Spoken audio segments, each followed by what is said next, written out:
साल 2025 का आखिरी दिन और बस कुछ ही घंटे बाकी हैं नए साल 2026 की शुरुआत के लिए। लेकिन नए साल के साथ आपके लिए कई बड़े बदलाव आने वाले हैं जिनका असर सीधे आपकी जेब, रसोई और रोजमर्रा की जिंदगी पर पड़ेगा। कई चीजें महंगी होंगी, कई नियम सख्त होंगे और कुछ काम बिना तैयारी के मुश्किल हो सकते हैं। पहला बदलाव, पैन कार्ड हो जाएंगे बेकार। जो लोग अब तक अपना पैन कार्ड आधार से लिंक नहीं करवा पाए हैं उनके लिए परेशानी बढ़ने वाली है। नए नियम के बाद कई बैंकिंग और टैक्स से जुड़े काम बिना लिंक किए नहीं होंगे। मतलब अगर आप लोन लेने, फिक्स्ड डिपॉजिट या बड़े ट्रांजैक्शंस करने का प्लान कर रहे हैं तो ये बिना लिंक के फंसा रह सकता है। नए साल की पहली सुबह ही आपके लिए फाइनेंशियल कामों में अड़चन ला सकती है। दूसरा बदलाव, एलपीजी सिलेंडर के दाम। रसोई का बजट अब थोड़ा तंग होने वाला है। सरकार ने नए साल से एलपीजी सिलेंडर के दाम बदलने का ऐलान किया है। घरेलू गैस महंगी हो सकती है जिससे हर महीने खाना बनाने का खर्च बढ़ जाएगा। छोटे छोटे खर्च जैसे दाल, चावल या सब्जियों का बजट अचानक से प्रभावित हो सकता है। तीसरा बदलाव,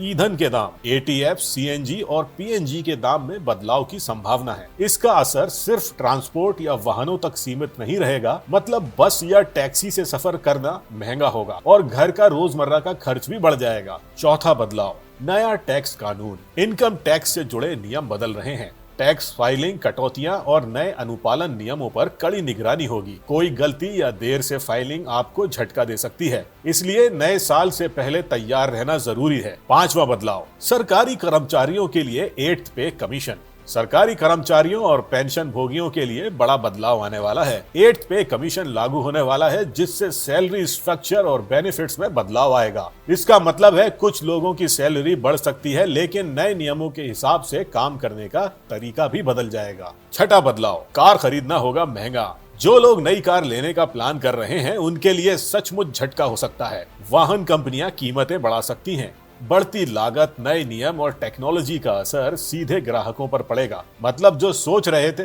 नया साल नई कार से शुरू करने का, उन्हें अब ज्यादा पैसे खर्च करने पड़ सकते हैं। सातवां बदलाव, पीएम किसान योजना का नियम। किसानों के लिए भी नियम बदल रहे हैं। पीएम किसान योजना के तहत जरूरी दस्तावेज पूरे नहीं होने पर भुगतान अटक सकता है, इसलिए किसानों को सतर्क रहना होगा और सभी फॉर्मेलिटीज समय पर पूरी करनी होंगी। आठवां बदलाव, डिजिटल ट्रांजैक्शन और बैंकिंग।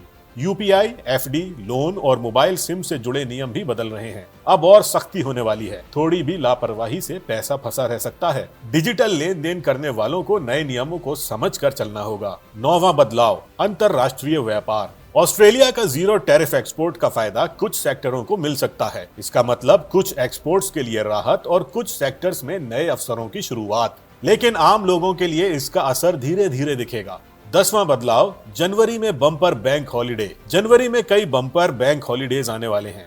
अगर जरूरी बैंकिंग काम है तो पहले से प्लान करना पड़ेगा, वरना नए साल की शुरुआत में पेमेंट्स, लोन या ट्रांजैक्शन अटक सकते हैं। तो कुल मिलाकर नया साल सिर्फ तारीख नहीं बदलने वाला, आपके खर्च, नियम और जिम्मेदारियां भी बदलने वाली हैं। तैयारी सही होगी तो फायदा मिलेगा, नहीं तो नए साल का पहला झटका सीधे आपकी जेब पर पड़ेगा। सवाल बस एक है, क्या आप इन बदलावों के लिए तैयार हैं?